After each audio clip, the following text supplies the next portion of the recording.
부자 청년 마가복음 10장 17절에서 31절. 어느 날 부자 청년이 예수님께 나와서 무엇을 해야 영생을 얻을 수 있는지 질문하였다. 부자 청년의 관심사는 영생을 얻는 문제였다. 그런데 예수님께서는 여기 나타나는 부자 청년과 같은 사람에게 있어서 천국에 들어가기가 거의 불가능하다고 말씀하였다. 이 부자 청년은 도덕적으로, 인격적으로 그리고 종교적으로 사람들이 보기에는 별도 흠이 없었다.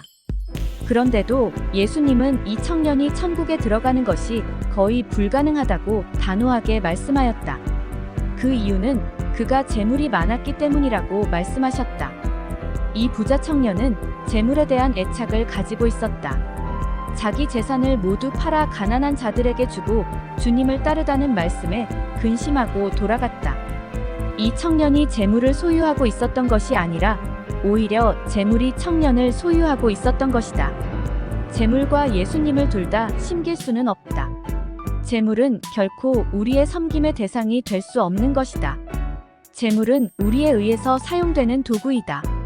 재물을 목적으로 삼지 않고 도구로 삼을 때 우리는 바른 신앙생활을 영위할 수 있다. 예수님께서 청년에게 의도하신 바는 그 사람이 재산을 팔아 구제함으로써 구원을 받을 수 있다는 것이 아니었다. 구원의 길은 딱 한 가지 주님을 믿는 것이다. 그러나 사람이 구원을 받으려면 자기 자신이 하나님의 거룩한 요구, 조건에 미치지 못하는 죄인이라는 사실을 먼저 인정해야 한다. 그러기에 주님께서는 죄를 깨닫게 하려고 청년을 십계명으로 데려갔던 것이다. 부자 청년은 어떤 의미에서 오늘의 우리를 상징할 수 있다. 말씀을 듣기는 들어도 물질에 대한 집념 때문에 그 말씀이 가슴에 들어오기 전에 중간에서 막혀버리고 많은 현상을 가리킨다. 그들에게는 물질이 첫째로 여겨지고 하나님을 섬기고 주일 지키는 것은 둘째로 여기며 사는 사람을 말한다. 부자 청년이 슬픈 기색을 하며 근심스럽게 간우. 예수님은 제자들에게 무리가 바늘로 나가는 것이 부자가 하나님의 나라에 들어가는 것보다 쉬우니라고 하신다. 이 땅에 보물을 쌓아두는 그리스도인들은 일반적으로 자신의 불순종에 대한 대가를 자기 자식들의 삶 가운데서 치르기 마련이다. 그런 가정에 자란 자녀들 중 주님을 위해 사는 자녀들은 거의 있다. 우리는 장래의 상급이 영생이란 사실을 알아야 한다. 그러나 이 말은 우리가 모든 것을 버림으로써 영생을 얻는다는 뜻이 아니다. 영생은 선물이기 때문이다. 여기에서의 개념은 모든 것을 버리고 주님을 좋은 자들이 하늘에서 영생을 더 즐겁게 누리는 상급을 얻는다는 것이다. 믿는 자는 다 영생을 누리겠지만 그렇다고 다 똑같은 정도로 누리는 것이 아니다. 나의 잔을 마실 수 있느냐? 마가복음 10장 32절에서 45절. 예수님은 고난을 당하러 가시는 당신의 모든 길을 3번이나 말씀하셨지만 제자들은 본질을 이해하지 못하고 자리다툼을 벌이고 있다. 그들은 자신의 기준으로 예수님을 생각하고 오로지 출세의 꿈에 들떠 있었다. 3년이나 예수님을 따랐던 제자들은 그분의 뜻을 깨달아야 하는데도 끝까지 깨닫지를 못하였다. 그들에겐 오직 자신의 뜻과 소원만이 있었을 뿐 주님의 본질에는 관심이 없었다. 제자들은 강력한 정치적 메시아의 군림을 기대하였다. 그러나 예수님께서는 비참한 죽음을 당할 것이라고 예고하신다. 주님은 그들에게 나의 잔을 마실 수 있느냐?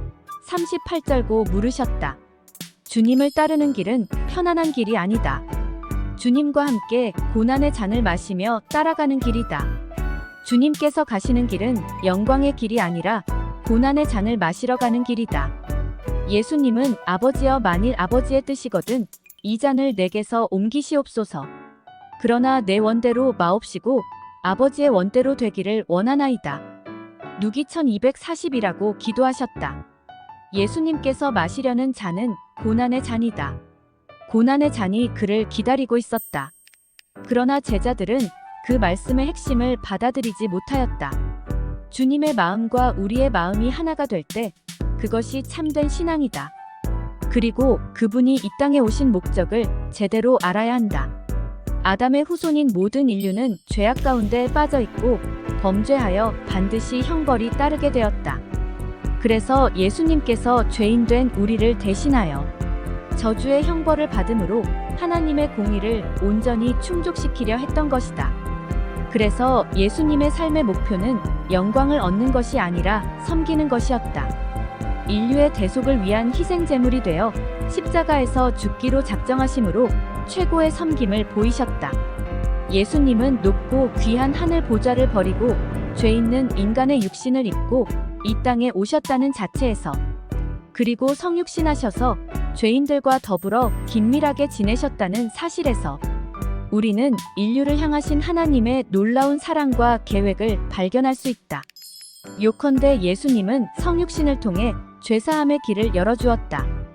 우리는 주님을 빨리 알고 그분의 뜻을 깨닫는 진정한 신앙인이 되어 성령을 체험하고 고난의 길에 기꺼이 동참하도록 하자.